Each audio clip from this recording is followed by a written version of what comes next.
የመንገድ መሪ ፈውስነ ለሕመሜ ገብርኤል ስትመጣ በዛልኝ ሰላሜ ደስታን አብሳሪ ተሸክመ ዜና ዛሬም ለአገራችን ምስራች ዜና። ሰላምታዬ ይድረሳችሁ ውድ ቤተሰቦቼ፣ እንኳን ወደ ቻናሌ በሰላም መጣችሁ። ውድ ቤተሰቦቼ እንደተለመደው ዛሬም በአዲስ ቪዲዮ ተገናኝተናል። እስከ ፕሮግራሙ ፍጻሜ ድረስ ከኔ ጋር ከቆያችሁ ብዙ ነገር እንማማራለን። ለዚህ ቤት አዲስ ሆናችሁ ቻናሉን ሰብስክራይብ አድርጉ፣ ቪዲዮን ላይክ አድርጋችሁ ጀምሩ። በቀጥታ ወደ ዛሬው መርሃ ግብራችን እንሄዳለን። አንዳንድ እህቶቻችንን ደብተራዎች እንዴት አድርገው ያጠምዷቸዋል መሰላችሁ? በደንብ አዳምጡ። መንፈሱ ሳጥናኤል ከሆነ ወይም ጠቋር ከሆነ ወይ የሆነ ኃይለኛና ዋና የሚባል አለቃ መንፈስ ከሆነ ዲል ያደርጋሉ፣ ይስማማሉ። ደማቸውን አስረው ደብተራዎች ናቸው እንግዲህ። ከዛ ወይ ቤተክርስቲያን ውስጥ ገብተው ከካህናት ጋር ተስማምተው አብረው ለቤተክርስቲያኑ ገቢ የሚሆን ገንዘብ መሰብሰብ የሚቻልበት ትክክለኛ የፈውስ ፕሮግራም አልሆነ፣ ወይ ደግሞ ለብቻቸው ቤታቸው ቁጭ ብለው የሆነ ብቻ አጉል ነው።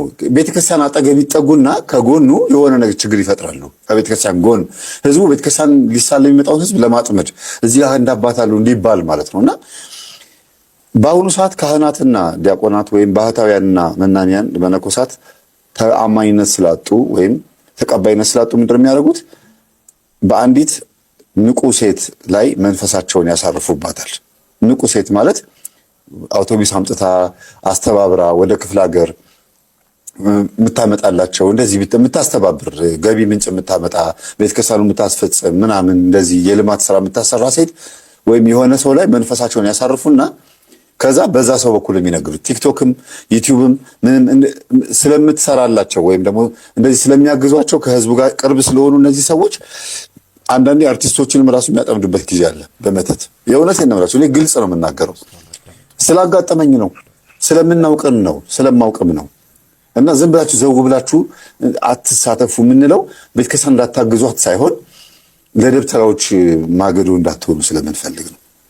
እና ብዙ እህቶች ተሸውደው የደብተራዎች መጠቀሚያ ሆነው ጊዜያቸውን ትዳር ሳይዙ ሳያገቡ ማለት ነው ወይ የራሳቸው ነገር ሳይኖራቸው ገንዘብ እንኳን ቢኖራቸውና የሆነ ንብረት ቢያፈሩ እንኳን የሆነ ቀን ላይ ሊወሰድ የሚችል ቤተክርስቲያን እንደበዘበዟት ገንዘብ እንደወሰዱ ታውቆ ባዶ እጃቸው ሊቀሩ የሚችሉበትን አይነት ሀብት ያከማቻሉ።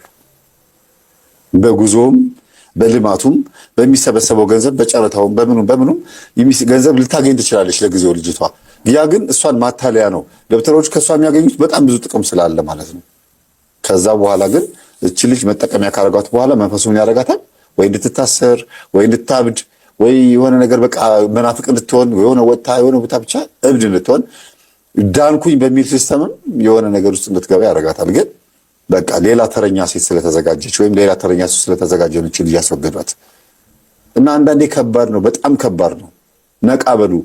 ዝም ብላችሁ እንዲህ ነው ስለተባለ ብቻ አትሂዱ። አሁን እህታችን የተናገረችው በቦታው ላይ ስላለች ነው።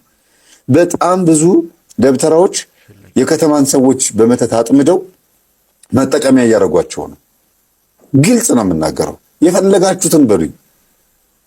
በቃ ልማታዊ ስራ የምትሰሩ ትክክለኛ ስራ እየሰራላችሁ አባቶች እግዚአብሔር ቤቱ እንዲሰራ ከፈለገ እኔ ስለተናገርኩ አለ ምዕመናን የሚቀሩት። እውነተኛ የሆነ ሰው መጥቶ ለእናንተ ገንዘቡን አስራቱን ያወጣል። በማህበራዊ ሚዲያ ተሰብስቦ አሰስገሰሱ መጥቶ ለሚሰራ ብሎኬትና ግንብ ሳይሆን ብቻነቀው እኔ በእንደዚህ አይነት ድግምትና መተት ሲስተም እህቶቻችን ተጠምደው ከዛ ቤተክርስቲያኑ ሊሰራ ሲል ውስጥ እናንተ በገንዘብ የምትፋጁትን ፍጅት ስለማውቀው ነው። ስለዚህ ጤነኛ የሆነ ገንዘብ እግዚአብሔር ይፈልጋል። ያልተልከሰከሰና ያልተነካካ ምንም አይነት ቆሻሻነት የሌለበትን ገንዘብ ራሱ እግዚአብሔር ለቤቱ ማምጣት ይችልበታል። እኔ አሁን እዚህ ጋር ስለተናገርኩኝ ሰው ገንዘብ እንዳይሰጥ አረግ ምናምን ብዙ ነገር ይናገራሉ በኋላ ስንገናኝ። እኔ ስለተናገርኩ የሚቀር ነገር የለም። እውነተኛ የሆነ ሰው ለቤተ ክርስቲያን ማድረግ ያለበትን ያውቃል። እና ተጠንቀቁ። ደጋግሜ ነው የምናገረው፣ ተጠንቀቁ። በጣም ብዙ ሰው እየተሸወደን ያለው መነካካት የማልወደው ለዚህ ነው። ቤተሰቦች ብዙ ቦታ ላይ አሁን ሴሚሲ ሚካኤልን ካሰራሁኝ በኋላ 18 ሚሊዮን ብር አስቡት እንግዲህ። እኛ ያሰብነው ከዛ በላይ ነበረ። እግዚአብሔር ይርዳን ብለን የጀመርነው ግን ያን ያክል ገንዘብ ሲሰበሰብ በ3 ቀን ጉባኤ ማለት ነው። ከዛ 13 ደብዳቤ ነው የመጣብኝ፣ የአብያተ ክርስቲያናት ደብዳቤ። ሰባኪነቴን ጭራሽ ይጠሉ የነበሩ እንኳን ሰባኪነቴን በቲክቶክ ይሰድቡኝ የነበሩ አስተዳዳሪዎችም ጭምር የቤተ ክርስቲያን ኃላፊዎችም ጭምር የሰንበት ትምህርት ቤት አባላትም አንዳንድ ሌሎችም ቦታዎች ላይና ገረመኝ። እንዴ አስተምሯችንን ራሱ የማይቀበሉ ሰዎች እንዴት ለገንዘብ ሲሆን እንደዚህ ፈለጉን? ይሄ ነገር ምንድነው? ቤተ ክርስቲያን የወረራት ነገር ምንድነው ነው ያልኩት። በቃ እንደ አባቶች ማንን ጠርተው እንኳን አስተምርልን ጸበላት ምቅልን እንደሚሉ እንኳን አያውቁም እንዴ? ስለዚህ እኛንም የሚጠሩን በስማ በለው ነው፣ የሚጠሩንም በስማ በለው ነው። የሚጠሩንም በስማ በለው ነው ማለት ነውና ማንን ጠርተው ጸበል እንዲያጠምቅ እንደሚፈልጉ አባቶች አያውቁም። አሁንም እወቁ ንቁ የምንለው ለምንድን ነው?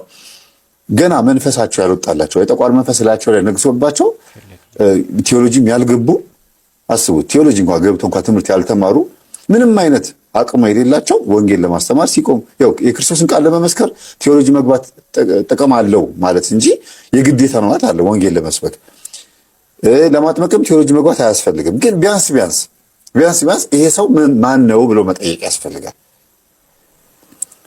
ሰባኪ ሳይሆን ነጠላ ለብሶ ነው እንጂ ሰዎችን ለመምከርም ለማስተማር ጥረት ማድረግ ያለበት የሰባኪ ቀሚስ መልበስ የለበትም። ቴዎሎጂ ሳይገባ አይደል እንዴ? ዝም ብሎ ይጠሯቸውና ቤተክርስቲያን ላይ ምን ያደርጓቸዋል? ያሰጧቸዋል። ከዛስ ገንዘብ እኛም እናገባለን። በቃ በዚህ ጉዳይ ላይ ቤተክርስቲያን ምን ማድረግ እንዳለባት አላውቅም። ካብነት ትምህርት ቤት ነው ሁሉም አባቶች የሚመጡት፣ አስተዳዳሪዎቹም ዲያቆናትም ሁሉም ካብነት ትምህርት ቤት ነው አይደለም ተምረው የሚመጡት። የከተማውን ህዝብ ግን አያውቁትም። ምናልባት አውቀዋለሁ ሊሉ ይችላሉ። በንስሐ አባትነት ሲመጣ ህዝቡ ሲሳለም ምናምን ሊሆን ይችላል። ግን ሌላ ብዙም የማያውቁት ነገር አለ። ዝም ብሎ መነዳትና መንዳት ጥሩ አይደለም። የሚተማመኑበት ነገር ካለ የሚተማመኑበት ነገር እግዚአብሔር አይደለም ብዬ ለማስበው እነሱ እግዚአብሔር ቢሆን ኖሮማ ማንን ማምጣት እንዳለባቸው ያውቁ ነበር።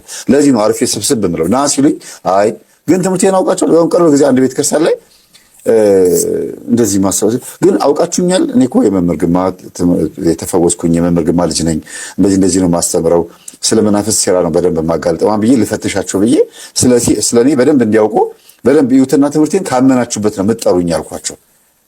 ከዛ ኧረ ችግር የለውም ምንም ማነስ ብትሆን የቤተ ክርስቲያን ልጅ አይደል እንዴ ምናምን አሉ። በቃ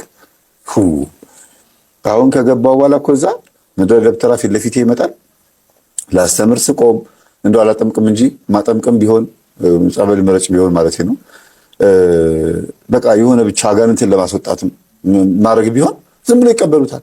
ገንዘቡ እስከገባ ድረስ እኔም ብለው የሚመጣ ሰው እስከገባ ድረስ ለኔ ሊከራከሩ ነው ማለት ነው ለስህተት ትምህርቴ።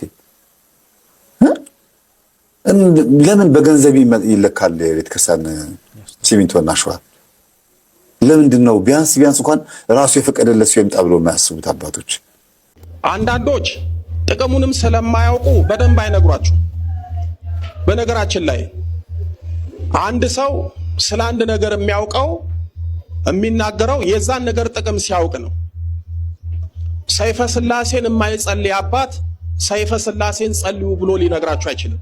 ምክንያቱም አይጸልይም፣ ጥቅሙንም አያውቅም። አንዳንዶች ምን ይላሉ መሰላችሁ? እንደው ጸሎት አታብዙ፣ በቃ ውዳሴ ማርያም ካደረሳችሁ ዳዊት ከደገማችሁ ይበቃል የሚሏል። ጥሩ ነው፣ ግን ብንጨብርበት ምንድነው ትርፉ? ጸጋ በረከት አይደለም ወይ? ውዳሴ ማርያም ጸልያችሁ ማንን ነው የምታመሰግኑት የምትማጸኑት? ድንግል ማርያምን። ሰይፈ ስላሴን ብትጸልዩ ደግሞ ማንን ነው የምትማጸኑት? አጋዕዝተ ዓለም ስላሴን። እኔ ሁሌ እኮ ነው የምናገረው፣ ከላይ ስላሴን ከያዛችሁ ከታች ድንግል ማርያምን ከያዛችሁ ምንም አትሆኑም። አሁን ብዙዎቻችሁ የምትቸገሩት ግራ የምትጋቡት ሰው ሁሉ ህይወቱ ተቋጥሮ ግራ ገብቶት የሚኖረው በርትቶም ስለማይጸልይ ነው። ለጸሎት ጊዜ ስለሌለው ነው። ክፉ መናፍስትም ህይወታችንን የሚበጠብጡት ግራ የሚያጋቡት ስለማንጸልይ ነው። የሚጸልይ ሰው መንፈሳዊ ኃይል ይኖረዋል። ስትጸልዩ እናንተ በክፉ መናፍስትና በስጋችሁ ላይ ትበረታላችሁ። በክፉ መናፍስትና በስጋችሁ ላይ ትሰለጥናላችሁ። ጸሎት ደግሞ ከተዋችሁ ስጋችሁ ክፉ መናፍስት በእናንተ ላይ ይሰለጥናሉ። ጉልበትና ኃይል ብርታት ያገኛሉ። በዚህ ምክንያት በቀላሉ ህይወታችሁ ይበላሻል፣ በኃጢአት ትወድቃላችሁ። አሁን እኮ ዛሬ አይነ ጥላው አብሮ የሚያድገው የሰውን ህይወት እኮ የሚያመሰቃቅለው ሰው ስለማይጸልይ ነው። በየገዳም ያሉትም አባቶች እንደው ዝም ብሎ ነው አይነ ጥላ እያሉ ያቀሉታል። ዛሩ አረታይ ምናምን ተለማመኑት ይተዋል። መተት የሚባል ነገር የለም። እንዲህ ስትባሉ ለጸሎት ትሰንፋላችሁ። እኔ መቼም ብዙ ሰው በዚህ ክፉ መንፈስ ስለተያዘ ደጋግሜ እናገራለሁ። ይኸውላችሁ ይሄ አይነ ጥላ የሚባል መንፈስ ቀላል እንዳይመስላችሁ። እኔ መጽሐፍ ጽፌበታለሁ። እንዴት እንደማስረዳችሁም ግራ ገብቶኛል። ብዙ ጊዜም ተናግሬዋለሁ። እስኪ አንድ ነገር ብቻ ልንገራችሁ። ይኸውላችሁ አይነ ጥላ ማለት በእናንተና በእድላችሁ መካከል፣ በእናንተና በውስጥ ባለው ብርሃን መካከል፣ በእናንተና በተስፋችሁ መካከል፣ በእናንተና በእውቀታችሁ መካከል፣ በእናንተና በነጋችሁ መካከል የሚያጠላ የሚጋርድ ግርዶሽ ነው፣ ጥላ ነው፣ መጋረጃ ነው። ስለዚህ አይነ ጥላው ከውስጥ ካለ ከእድላችሁ ጋር አትገናኙ፣ ከተስፋችሁ ጋር አትገናኙ፣ ከእውቀታችሁ ጋር አትገናኙ። ምክንያቱም ተጋርዷል። ክፉ መንፈስ ካለ የትኛውንም ያህል አእምሯችሁ ብሩህ ቢሆን፣ እውቀት ቢኖራችሁ፣ እድል ቢኖራችሁ፣ ተስፋ ቢኖራችሁ ከውስጥ በኩል እንደ መጋረጃ ሆኖ እድላችሁን የጋረደውን ብርሃናችሁን የያዘውን ያንን ክፉ መንፈስ ከሕይወታችሁ ገለል ካላደረጋችሁት መንግስት ያላወቃችሁ እስረኛ ስትታዩ ሁሉ ነገር የሞላ የደላ ይመስላል። ከውስጥ ግን ሕይወታችሁ ታስሮ ተቋጥሮ ቁጭ ይላል። ስለዚህ ክፉ መናፍስት ብዙ ጊዜ እንደምናገረው የሚያስሩት የሚቋጥሩት የውጩን አይደለም። የውጩ ቀላል ነው፣ የውስጥ ነው። የውስጥን ካሰረ የውጩን ያበላሻል። አሁን እኮ አንዳንድ ሰው ዝም ብሎ ይባትላል፣ ይማራል፣ ዲግሪ ይዛል፣ የሆነ ቦታ ማስታወቂያ ያያል። ዲግሪ እኮ አለው። እንደውም ማስታወቂያው እሱ የተማረውን የሚመጥን ማስታወቂያ ነው የወጣው፣ ወይም ደግሞ ያ ማስታወቂያ ለሱ የሚሆነው ነው። ግን ሄዶ ያያል፣ ይፈተናል፣ አይጠራም። የሆነ ስራ ትጀምራላችሁ፣ ይበላሻል። ለምን? ስለተጋረደ። ስለዚህ አይነ ጥላ ማለት የውስጥ ጥላ ነው፣ የውስጥ ግርዶሽ ነው። እሱን ዞር ካላደረጋችሁ አትችሉ። አንዱ ክፉ መናፍስትን የምትዋጉበት በዚህ በሰይፈ ሥላሴ ጸሎት ነው። ሰይፈ ሥላሴ ሥላሴን የምታመሰግኑበት፣ የሥላሴን ጸጋ በረከት የምታገኙበት፣ ክፉ መናፍስትን የምታርቁበት፣ ክፉ መናፍስትን የምትቀጠቅጡበት ትልቅ ጸሎት ነው። እርግጠኛ ሆኜ የምነግራችሁ ዕለት ዕለት ሰይፈ ሥላሴን የሚጸልይ ሰው ነገ ነፍሱ ከስጋው ተለይታ ቢሞት ሥላሴ ፊት ቢቆም አያፍርም፣ አይፈረድበትም፣ ይፈረድለታል። አይወቀስም፣ አይከሰስም። ክብርና ጸጋን አግኝቶ ከሥላሴ ጋር ለዘላለም ይኖራል። ስለዚህ ዛሬ የማይጸልዩ አባቶች ይሄ ጸሎት ልክ አይደለም፣ ይሄንን አትጸልዩ፣ ዳሴ ማርያም ከጸልያችሁ ጥሩ ነው። ጥሩ ነው እኮ ደግሞ እንዲህም ብሎ እኮ ነው ደግሞ እኮ ማንጸልየው። ቀለል አድርገው ውዳሴ ማርያም ይበቃል እንኳን ብለው ህዝቡ ውዳሴ ማርያም አይጸልይም። ጸሎት ማለት ውዳሴ ማርያምና ዳዊት ነው። እሱንም ደግሞ ህዝቡ አይጸልይም። ህዝቡ ባተሌ ሆኗል፣ የጸሎት ባተሌ። ዛሬ ህይወታችን ተደበላልቋል አይደል? እነሱ ቋንቋቸውን የተደበላለቀው፣ ዛሬ እኛ እድላችን የተደበላለቀው፣ ህይወታችን የተደበላለቀው፣ ጤናችን የተደበላለቀው፣ ሰላማችን የተደበላለቀው፣ ሁሉ ነገራችን የተደበላለቀው። ድብልቅልቅ ብለናል። እኛም ተደባልቀናል፣ መንፈሱም ደባልቆብናል። ድብልቅልቃችን ወጥቷል። ስጋ ነስቷል አልነሳም ተብሎ ተጠይቀ ነበርና እሷን ሸፈን አርጋሃት ነው ያለፍከው። እኔ ዛሬ አጥብቄ እጠይቅሃለሁ፣ ስጋ ነስቷል አልነሳም? በእውነት የበዓል ጥያቄ አይደለም። ተወልዷል አይደል ያልነው? አይ እኔ እናገራለሁ። አዎ ምንም መጽሐፍ ቅዱስ ላይ በጣም የተሰመረ እንዲና እንዲያ ነው የሚል ጥቅስ የለም። ስጋ ነስቷልም ስጋ አልነሳምም የሚል ጥቅስ የለም። በስመ አብ ወወልድ ወመንፈስ ቅዱስ አሐዱ አምላክ አሜን። በቅድሚያ በመግቦቱ በቸርነቱ በጠበቆቱ ያልተለየን ልዑለ ባሕርይ ቅዱስ እግዚአብሔር ስሙ እየተመሰገነ ይሁን። የእግዚአብሔር ቤተሰቦች የክርስቶስ ጸጋና ሰላም ከሁላችሁ ጋር ይሁን። እሺ ወንድማችን እንደሰማችሁት ነው። ይኸው እንዲህ ስላለ ብዙም ሊደንቀንና ሊገርመን አይችልም። ምክንያቱም ማር ከዝንብ አይጠበቅምና፣ እንዲሁ ደግሞ ከመናፍቃን ደግሞ መጽሐፍ ቅዱሳዊ የሆነው ትምህርት ደግሞ ከእነሱ ላይ ልንጠብቅ አንችልም። ምክንያቱም መጽሐፍ ቅዱሳዊ ትምህርት የሚያስተምር መጽሐፍ ቅዱስ ያነበበ መጽሐፍ ቅዱስን ያወቀ የመጽሐፍ ቅዱስ ባለቤት የሆነ በመጽሐፍ ቅዱስ መንገድ የሚጓዝ ብቻ ነው። እነሱ ደግሞ ከመጽሐፍ ቅዱስ ውጭ ስለሆኑ እንግዲህ መጽሐፍ ቅዱስ ላይ የለም አለ ሳያየው የለም። አንዳንዴ እኮ ምግብ መጣፈጡና አለመጣፈጡን የምናውቁ ቀምሰን ነው። መጽሐፍ ቅዱስ ላይ መኖርና አለመኖሩን የምናስተውለውም ደግሞ አንብበን ነው። መናፍቃን መጽሐፍ ቅዱስ አያውቁም ስንልኛ በምክንያት ነው። ደርሰና እንናገርም እኛ ነገር በመጽሐፍ ቅዱስ እንሄዳለን ይላሉ። መጽሐፍ ቅዱስ የማያውቁ ስለ ኢየሱስ ክርስቶስ እናውቃለን የሚሉ የኢየሱስ ክርስቶስ ማንነትን የማያውቁ የኢየሱስ ክርስቶስ በከፊሉ እኛም አናውቅ በከፊሉ ነው እንጂ ሙሉ ለሙሉ አናውቅም። ነገር ግን ደግሞ ስለ ኢየሱስ ክርስቶስ እናውቃለን፣ ስለ ኢየሱስ ክርስቶስ አምላክነት እናስተምራለን፣ ስለ ኢየሱስ ክርስቶስ ማንነት ለሕዝቡ እንነግራለን የሚሉ አንዳንድ ሰዎችን ልክ እንደዚህ ወንድማችን አይጠፉምና ጊዜን አልወሰድባችሁ ቀጣ ወንድማችን እንዳለው ጌታችን መድኃኒታችን ኢየሱስ ክርስቶስ ስጋ ነሳ የሚል በመጽሐፍ ቅዱስ ወይ አለ ወይ የለም የሚለውን አጠር አድርገን ከመጽሐፍ ቅዱስ ውስጥ አወጣን እንነጋገራለን። የሐዋርያው የቅዱስ ጳውሎስ መልእክት ወደ ሮሜ ሰዎች ምዕራፍ 1 ከቁጥር 3 ላይ ስትመለከቱ እንደሚል ኃይለ ቃል ታገኛላችሁ። ከዳዊት ዘር ሰው ሆኖ በስጋ ስለተወለደ ስለ ልጁ በምን ስለተወለደ? በስጋ ስለተወለደ። አንድ ልጅ ከእናቱ ሲወለድ ያ የተወለደው ልጅ የያዘውን ስጋ የማን ስጋ ነው? ከማን ወሰደው? የሚል ጥያቄዎች እዚህ ላይ ይነሳሉ። አንድ ልጅ ከእናቱ ማህፀን ሲወለድ ከእናቱ ምን ይዞ ይወጣል? ስጋ ይዞ ይወጣል። ስጋነትን እግዚአብሔር ቢሰጠው እንኳን የሚነሳው ግን ከማን ነው? ከእናቱ ነው ያን ስጋ የሚነሳው። ጌታችን መድኃኒታችን ኢየሱስ ክርስቶስም ሲወለድም ከእናቱ ስጋ ነስቶ ተወልዷል።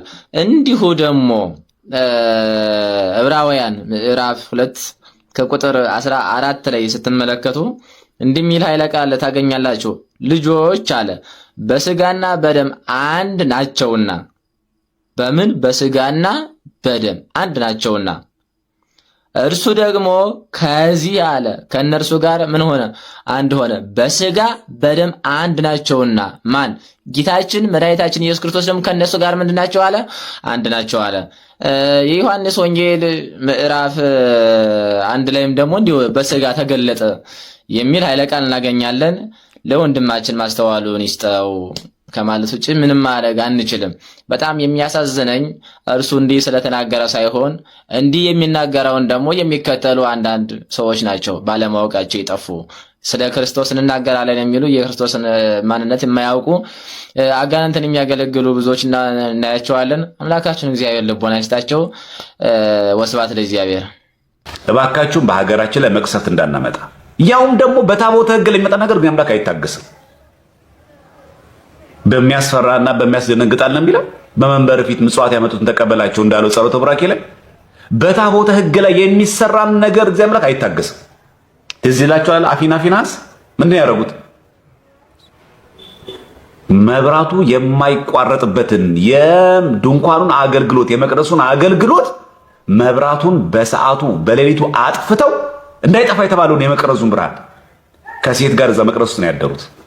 ምን ሆነች? ታቦተ ጽዮን ተማረከች። ኤሊ አባታቸው አንገቱ ተቀጭቶ ሞተ። በአህዛብ በፍልስጤማውያን እጅ ነው የወደቀችው። በማን? በሁለት ሰዎች ኃጢአት፣ በአፊናት በፊናስ። ቤተ መቅደሱ ስለሚደረግ ኃጢአት በጣም ከባድ። ታቦታትን ከመንበረ ክብራቸው እየዘመር እልል ብለን አምጥተን ጥምቀተ ባህርን ምሳሌ ማድረግ ወንዝ ዳር ላይ በድንኳን አድረው እኛ ደግሞ እዛው አጠገብ ጋር ከሴት ጋር ደግሞ ስንዳራ ምን መቅሰፍት እንደሚመጣ አውቃችሁታል? አሁን ለዚህ ጥበቃ ያስፈልጋል። ለኛ ተነስ ከዚህ ጋር ምናምን ማለት አለብን።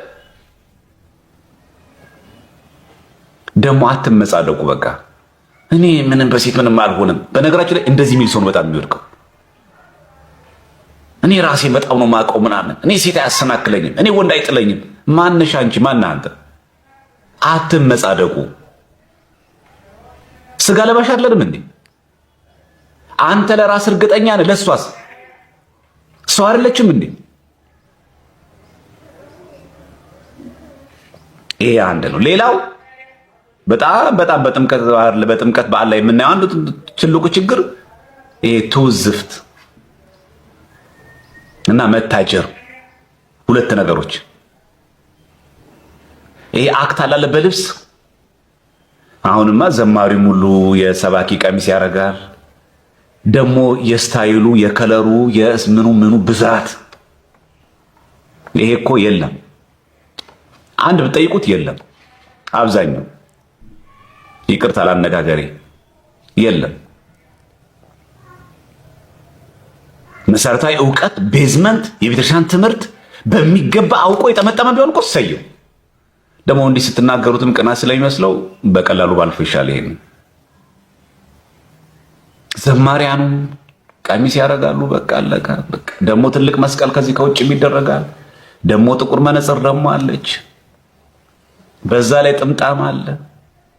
በዛ ላይ አይዘምሩ። ከዘማሪያኖቹ ፊት ለፊት ነው የሚደቀኑት። እነሱ የሚፈልጉት ካሜራ ነው። በቃ ይሄ በጣም ነገራችን ያላወቀ ነው። አንዱ ሀቅ ቢኖር ይሄ ነው። በነገራችን ችግር የለውም። በጣም ጠራራ ፀሐይ ላይ ጥቁር መነጽር ማለት እንችላለን። ክፋት የለውም። እሱ ሀቅ ነው እያልኳችሁ አይደል? አለ ያስታውቃል እኮ ለማሳየት የፈለግነው ነገር አክቱን እኮ እናውቀዋለን። የካባ አይነት የተገባቸው ሰዎች ቢለብሱ ምን አለበት? ለጥምጣሙ የተገባ ሰዎች ቢጠመጥሙ፣ ለካባ የተገባ ዕውቀት ያሉ ሰዎች ካባውን ቢለብሱ አይሻል? የማይመጣ ስታይል የለም፣ የማይመጣ ልብስ የለም፣ የማይመጣ የቀሚስ አይነት የለም። የዛ ጊዜ በቃ ተውት። የኛም ምንም ችግር አለበት? አቤት ቀሚስ እንዴት እንደሚያምርብህ፣ አቤት ጥምጣም እንዴት እንደሚያምርብህ ይሉታል። በቃ እሱ አለቀ። እግዚአብሔር በዚህ የምናስደስተው ይመስላችኋል? ትውዝፍት። እኛ እኮ የዛ ሰዓት እኮ ራሳችን ልናሳይ እኮ አለም የመጣ ነው። ዘመን አስተርእዮ እኮ ነው፣ የመገለጥ ነው። የተገለጠ እኮ የሁላችን አምላክና ፈጣሪ ክርስቶስ እኮ ነው። እሱ እኮ ነው የሚገለጠው። በስጋ ማርያም እኮ ተገልጦ እኮ ነው። በእድ ዮሐንስ እኮ ሊጠመቅ ነው። በቃና ዘገሊላ እኮ ውሃን ወደ ወይን እኮ ቀይሮ ነው የተገለጠው እኮ አምላክ ነው። ምን ገልጠውም እኛ እሱን ነው፣ ራሳችን እኮ አይደለንም። አንዳንድ በተለይ ቤተ ክህነት እንደዚህ በተለይ በጣም የጀመረ ፍሬሽ የሆኑ በጣም አገልጋዮች እንደ አሁን እናንተ በጣም ለእናንተ ጥሩ ብሎ የማስበው እኔ ሞዴል ብትሆኑ ይሻላችሁ ነበር። በጣም ነው አክት የምትወዱት። በጣም ካረማመዳችሁ፣ ካነጋገራችሁ፣ ካመላለሳችሁ እናንተ እኮ ሞዴል በቃ ብትወጡ እኮ ነው የሚሻላችሁ። በጣም ችግር፣ ኧረ ጠጋ በሉ፣ መከራ ነው። ከታቦቱ እንኳን ምን ያክል እንኳን ርቀት መጓዝ እንዳለባችሁ እንኳን አታውቁትም። ሁሉም አስተናባሪ ነው፣ ሁሉም አለቃ ነው። ማንን እንኳን እንደምትገፈትሯት አንተ ካባውን ለብሰህ አንተ ጥምጣምን ለብሰህ ያ ምንም የማያውቀው ቄስ የኔ ቢጤ ከአንተ የተሻለ እውቀትና ብሰት ምናልባትም በእውቀት ብቻ ሳይሆን በቅድስና እግዚአብሔር ቀኑ የሚሰማው ካህን ይሆናል። አንተ ጠጋ በል ዞር በል ብለህ እየከፈተርክ ያለው በፎሎወር መሰረት እግዚአብሔር አምላክ የሚሰማው በተደናቂ ሰዎችና ተከታዮቻቸው ህዝብ በሚያደንቃቸው ሰዎች የሚሰማ መሰለህ እንዴ? ከቅዳሴ በኋላ ካህናቱ ወርደው ውሃውን ይባርካሉ፣ ወንዙ ይባርካሉ። ጸሎት የተደረገ ማለት ነው። ጸሎት ሲደረግ ይሄ የሚሳፈፍ ነገር ነው። ይሄን ኩበት ላይ በሳና ማከሉ ጧፍ ይደረግና ይበራል። እሱ ለምንድን ነው የሚደረገው? በጣም ትልቁ ምስጢር ነው እሱ። እሺ ነገር ተጠመቀ የምንለው አካል ማለት ነው ኢየሱስ ክርስቶስ ማለት ደግሞ ከሁለት አካል አንድ አካል ከሁለት ባህሪ አንድ ባህሪ የሆነ አምላክ ማለት አይደል? በሰውነቱ የሚወክለው ጧፉን ነው። በእሳትነቱ መለኮትነቱን ይወክላል። እንደ ሰውነቱ ረግጦታል የዕዳ ደብዳቤያችንን፣ እንደ አምላክነቱ ደግሞ አቅልጦ አጥፍቶልናል። ስለዚህ የሚያመለክተው ሰውነቱና በአምላክነቱ በተዋህዶ የዕዳ ደብዳቤያችንን እንደደመሰሰልን የሚያሳይ በዚህ ሰዓት ነው። ውሃ እንደውም ደራሲ ምን ብሏል መሰለሽ? ሰላም ለማየ ዮርዳኖስ ዮሐንስ ተአተቦ መንፈስ ቅዱስ ከመአንበቦ ሶበ መጽአ ቃል እምሰማይ ለተናብቦ ነድ ለባየ ባይር ከበቦ ነድ ማይ ሀበ ይሐውር ጸበቦ። ይሄ ማለት ነው ሰላም ለዮርዳኖስ ውሃ ይሁን፣ ዮሐንስ ለባረከው ለዮርዳኖስ ውሃ ይሁን።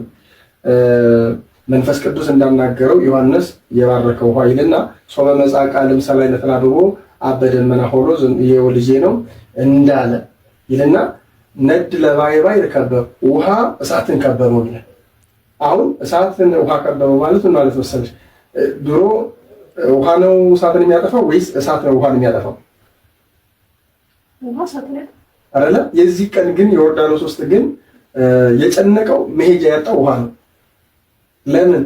መለኮስ ነው ውሃ ውስጥ የገባው ማለት ነው። ለዚህም ነው ነቢየ እግዚአብሔር ዳዊት በመዝሙር 113 ላይ ምን ተኮንቂ ባይር ዘጎየቂ ባይር ወይ ውሃ ወይ የሸሸሽው ለምንድን ነው? ምን ሆነሽ ነው የሸሸሽው እያለ ይጠይቃል። ዮርዳኖስ ለምንድን ነው የሸሸሽው እያለ ይጠይቃል። የሸሸችው አምላኳ እሳተ መለኮት አፍለቅልቋት ነው መግቢያ አጥታል እና ስለዚህ ከዚህ የተነሳ ያቺ ሚስጥረ መለኮትን ተዋህዶን መታሳየና ሰውነቱን አምላክነቱ ፍጹም ሰው ፍጹም አምላክ ሆኖ እዚህ ዮርዳኖስ ተገኘ የሚለውን ነገር ያሳየናል ማለት ነው። ላስተማሩን፣ ለመከሩን፣ ለገሰጹን በእውነት እግዚአብሔር አምላካችን ረጅም ዕድሜን ያድልልን። እኛም ደግሞ በሰማነው ቃለ እግዚአብሔር ትምህርት የምንለወጥ የምንቀየር እንድንሆን እግዚአብሔር አምላካችን ሁላችንንም ያግዘን። በዛሬው ቆይታችን እንግዲህ ውድ ቤተሰቦቼ እነዚህንና መሰል ጉዳዮችን ለመዳሰስ ለማየት ሞክረናል። በቀጣይም እንደዚሁ የሚያነቁ የሚያበረታቱ መንፈሳዊ ትምህርቶችን መንፈሳዊ ቪዲዮዎችን ይዤላችሁ እስከምንገናኝ ድረስ የቅዱሳን አምላክ ከሁላችን ጋር ይሁን። በሀገር ውስጥም ከሀገር ውጭም ያላችሁ ኢትዮጵያውያን ኤርትራውያን ቤተሰቦቼ ሰላም እግዚአብሔር ከሁላችሁ ጋር ይሁን እላለሁኝ። እንበርታ፣ እንጠንክር። ይህን ቻናል ለብዙ ሰዎች እንዲደርስ ሁላችሁም አንደኛ ሰብስክራይብ አድርጉ። ቪዲዮውን ሁሌም ስትጀምሩ ላይክ አድርጋችሁ መጀመራችሁን እንዳትረሱ። ለብዙ ሰዎች ተደራሽ እንዲሆን ያግዛልና። ምክንያቱም ላይክ አድርጋችሁ ስትጀምሩ እናንተ ላይክ ስታደርጉት ቪዲዮ ብዙ ሰዎች ጋር እንዲደርስ ትልቅ ሰፊ እድል አለውና ሁላችንም እንደዚህ እናድርግ። እግዚአብሔር አምላካችን ከሁላችን ጋር ይሁን እላለሁኝ። በሀገር ውስጥም ከሀገር ውጭም ያላችሁ ቤተሰቦቼ በያላችሁበት በድጋሚ ሰላም እግዚአብሔር ከሁላችሁ ጋር ይሁን። እንበርታ፣ እንጠንክር። ይቆየን። አሜን።